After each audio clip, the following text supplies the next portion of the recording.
Hey guys, Boris here, bringing you another VOD review. Worlds are starting this Friday and pro scrims have been going at full strength. Not all of the players are opting to have their VODs public or even stream their games. However, Cambulee here, who had one of the most consistent final lobby performances in recent history in the regionals, has his, therefore let's jump in game with him and see how he managed to perform. Now, unfortunately, the VOD starts here where we do not get to see the encounter, but hopefully we'll be able to infer that from the coming stages. We are starting out with a Viego pair, and we check that the Aeonia is bad with the blades. Most likely not going to be holding onto this Jhin for that reason. Do get a Viego too, and also have the Xin Zhao pair, which can lead in one of these Demacia lines. They're extremely strong, but unfortunately at the moment it's only one component start. And we see this early player with a Vayne going to slam to unlock the Yorick, and yeah, it seems to be a gold start. Now checking, and we are able to quickly know that we can make 10, already organized our units to do so, so going to do that and have the Xin Zhao pair, and it's going to pair with our Yorick here, and we get offered the Ruined King Viego Augment. Our slam would have to be Void Staff. Now this would be a great spot in terms of Viego copies, one of the few spots where you actually can take this Augment. However, this guy really wants some form of Abyss, being Titans and Edge of Night are two of his stronger items, and then the third one would probably also be some kind of either defensive or an offensive item. Preparation is more something to be played into 1-cost reroll, and Woven Magic could be something good played into this lower component start. However, generally would be best synergized with the casters, and let's see what he opts to play for. Could be a spot to try out the Viego Hero Augment if you're ever going to do so. See, there's a player with the Viego too of their own, so that could be a little worrying. Definitely would not want to be contested onto this line. We also scout around this lobby and we see that it seems to be the loot sub, as people are getting the 2-star 1-cost. Now, get offered a hard bargain. Hard bargain would be more of a loose streak spot, especially with a fewer components. If you're not able to guarantee some form of Abyss, that can very lead your game astray. And late game scaling, you would have to have a clear plan to be playing for 5-cost. And since it's the gold start, we already made 10. We ideally probably looked for another form of the item augment that could or something that could potentially more establish our direction. But this is going to have to be direction enough. Going to go with the Viego. Not going to level for that reason, as we wanted extra odds of the copies, and already found a single extra copy of our own. So sitting on 7, a prime spot. Hopefully we do not get more dog and are able to pick it up. Kill immediately into the Iron Bog, who's also playing around the Shadow Isles with a slamming of their 8 copies.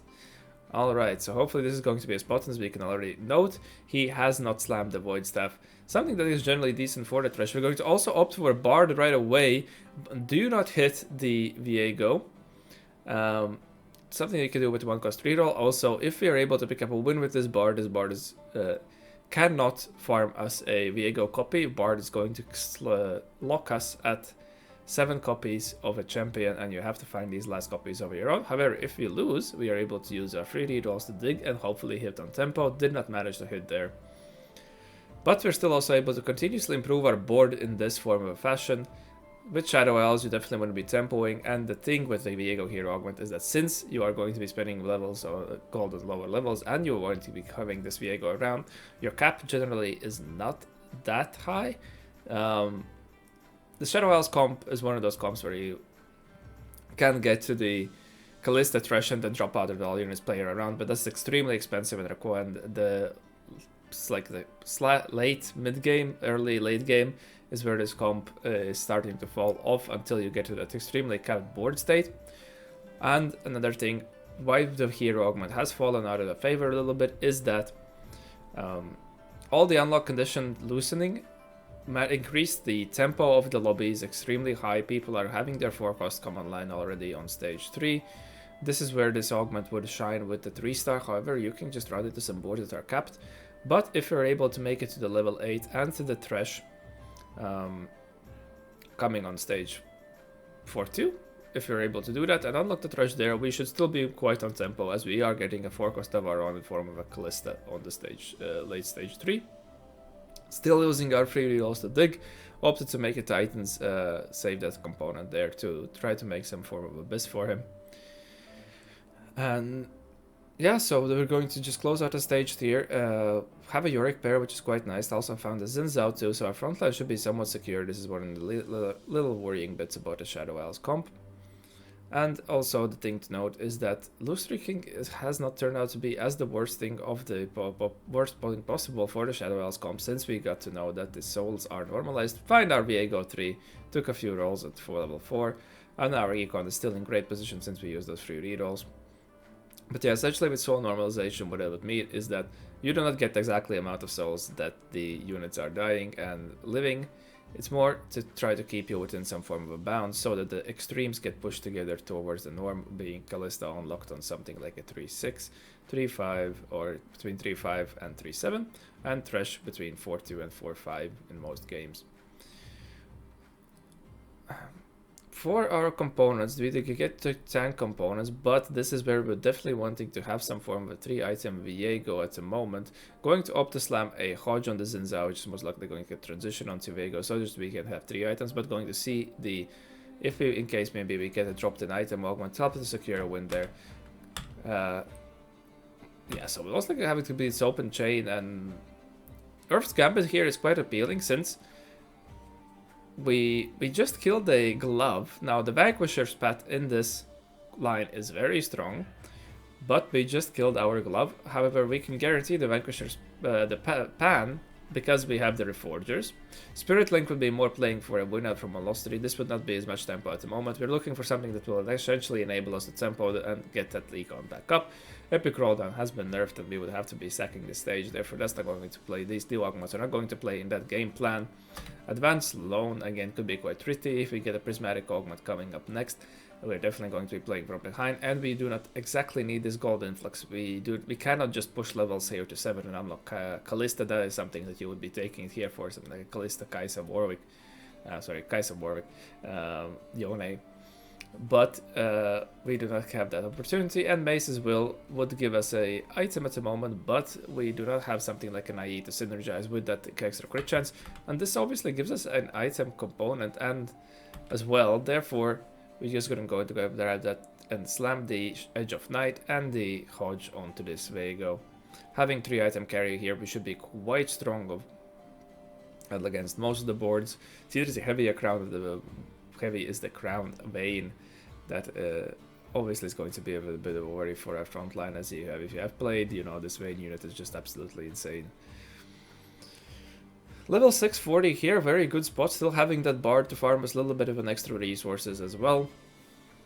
Find the Yorick too, now our front line should be quite good. They have this spatula, and we could just stop the Reforge and go for a Juggernaut emblem, however I doubt that that's going to be the choice. Gloves are not the not the highest prio components, so perhaps we are able to find one of those and then cover Reforge instead, just going to hold on to the spatula at the moment. As a pure spatula, I have no idea what else it could really become into this line, as I do not think there are that many unless until you get to the rise, but planning that far ahead, if you're with this spot, we are not even sure if we're going to be able to get there. Now you see that there's the Nautilus has our glove. Otherwise could be looking perhaps to complete this cloak item in form of something like an even shroud. Going to grab the glove. So an Callista should be coming in quite close as well. That probably would be something that replaces this bard. Going to level up here. And seems that we are in line with the plan that we're going to be making this Vanquisher, but going to toss that on the Gwen at the moment. She has the multiple attacks that have the potential to be farming us a little bit of an extra gold as well, and afterwards let's see who's going to be our late game carry for that, as we definitely want some form of another healing item in this Viego, as he just likes to jump into the jump once he reaches 100 souls, likes to jump into the clumps and get refocused. That's why Edge of Night is so strong on him. We do get our Callista and high manage to hit the Tarek as well. Not going to fit our board at the moment. We will have to see if we're able to make enough gold to hold on to him, as the Wardens are going to just be stronger at the moment, and we do want a quick striker in for Viego. Hopefully we're able to close out this stage here. We are playing in a player who has managed to hit a Kai'Sa. The front line is a Poppy to Jarvan too, but we just get run over. This Kai'Sa comp is incredible strength with the long shots, even though they're not carrying the vein. Our frontline is not able to endure, and we are not on the spike of 100 souls yet, I believe. Therefore, we do unfortunately get our streak snapped, our econ gets reset. Would have been extremely nice to have this streak gold of 6-3 carrying over into the next stage, as he had to mix streak the first stage. Dugan dropped a gold orb with another pan. I have no idea what we could do with that. Okay. Loot sub is going to drop us a spatula, so we're able to just jam the Technician's Crown. And we should be fine with that. An extra unit slot in this comp is quite useful. And we put it on the Ash, so we're going to lock us ourselves. This is something that is a little bit annoying in some senses. So we're making a Thresh items here. So Vanquisher Thresh could also be an option, yeah, with the Morello. Decently sorts out the utility, and the BT is also a very nice item for him. Something where you are guaranteeing this unit on one of your spikes is going to be quite useful. And on our last Augment selection here, again, we could use some form of a combat or item augment. We are playing around a 1-cost reloads or something. Something that can potentially help us get to that max cap is going to be quite good. Money Monsoon. We are in the spot that we could technically sack and hopefully maybe make it to level 9 and cap out with extremely high board. But I would perhaps be leaning more into the combat or a item augment direction. Since this is also a Soul Prismatic augment, this is going to have a bulk of our power, and I'm not sure if we can offer to just use that into... funnel that into an econ.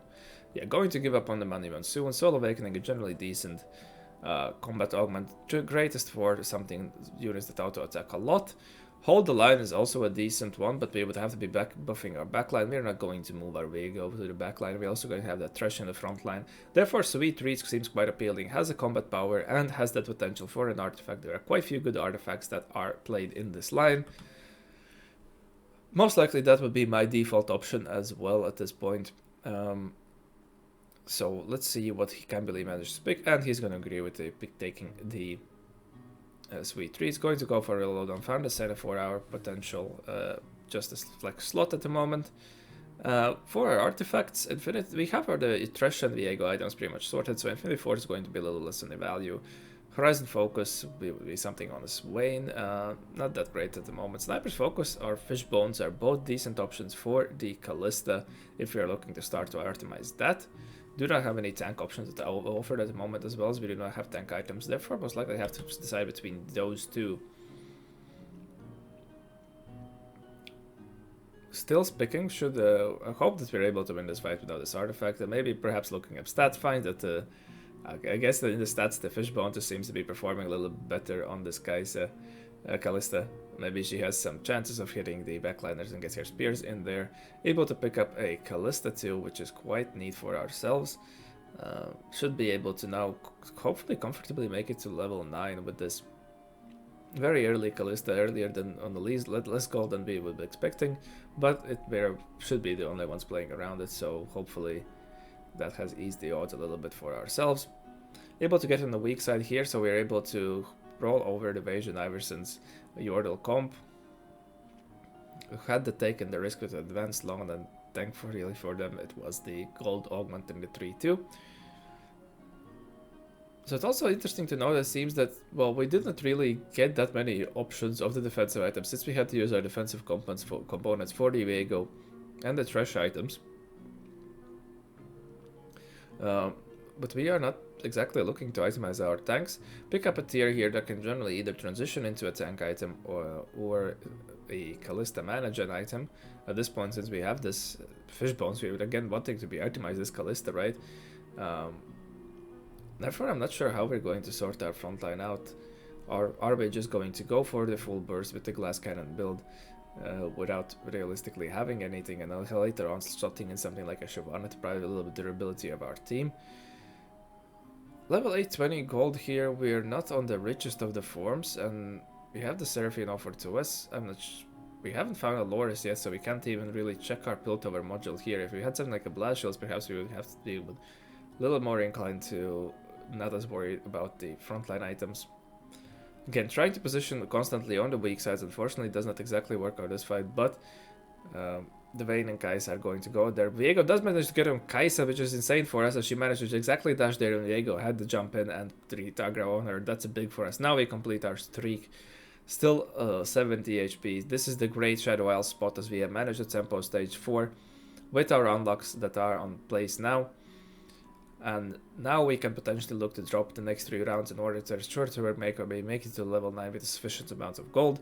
Also do not know exactly what the loot sub is going to give us, so that could potentially curve our game. Another tier and a glove. Going to pick up the gold sub gives us loot sub gives us gold. Now going to reforge one of the tiers. That would be protectors, wow, or Shojin and steadfast. All right, that works out. Wanted to get the manage-an item for the Callista in order to synergize with obviously the VR artifact power being funneled in there, and then we just simply make a single frontline item. Has to be what it is.